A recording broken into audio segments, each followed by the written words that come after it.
ബംഗ്ലാദേശിൽ അനുദിനം മാറി മറിയുന്ന സംഘർഷാവസ്ഥയ്ക്കിടയിൽ ഇന്ത്യയിൽ തിരക്കിട്ട നീക്കങ്ങൾ. പ്രധാനമന്ത്രി നരേന്ദ്രമോദിയുമായി നമ്മളുടെ വിദേശകാര്യ മന്ത്രി എസ് ജയശങ്കർ കൂടിക്കാഴ്ച നടത്തി.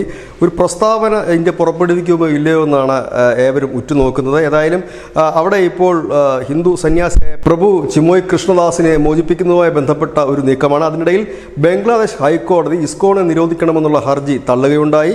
തൊട്ടു പിന്നാലെ ഇപ്പോൾ മമതാ ബാനർജി കേന്ദ്രത്തിന് പിന്തുണയുമായി രംഗത്തെത്തുകയുണ്ടായി. മമതാ ബാനർജി പറഞ്ഞത് കേന്ദ്രം എന്ത് തീരുമാനമെടുക്കുന്നു അതിനൊപ്പം പശ്ചിമബംഗാൾ സർക്കാരും താനും ഉണ്ടാകുമെന്ന് ബംഗാൾ നിയമസഭയിലാണ് അവർ അറിയിച്ചിരിക്കുന്നത്. ഒപ്പം തന്നെ കോൺഗ്രസ് ഐക്യരാഷ്ട്രസഭ ഇതിൽ ഇടപെടണമെന്നൊരു ആവശ്യവുമായി രംഗത്തെത്തുന്നുണ്ട്. അതായത് ഇന്ത്യയിലെ ചെറുതും വലുതുമായ എല്ലാവിധ രാഷ്ട്രീയ പാർട്ടികളും ഒപ്പം തന്നെ സംഘടനകളും എല്ലാം ബംഗ്ലാദേശിൽ നടക്കുന്ന ഈ ന്യൂനപക്ഷ വേട്ടയ്ക്കെതിരെ രംഗത്ത് വന്നിരിക്കുന്നു. ശക്തമായ നടപടി ഇന്ത്യ കൈക്കൊള്ളണമെന്ന് ആവശ്യപ്പെട്ടിരിക്കുന്നു.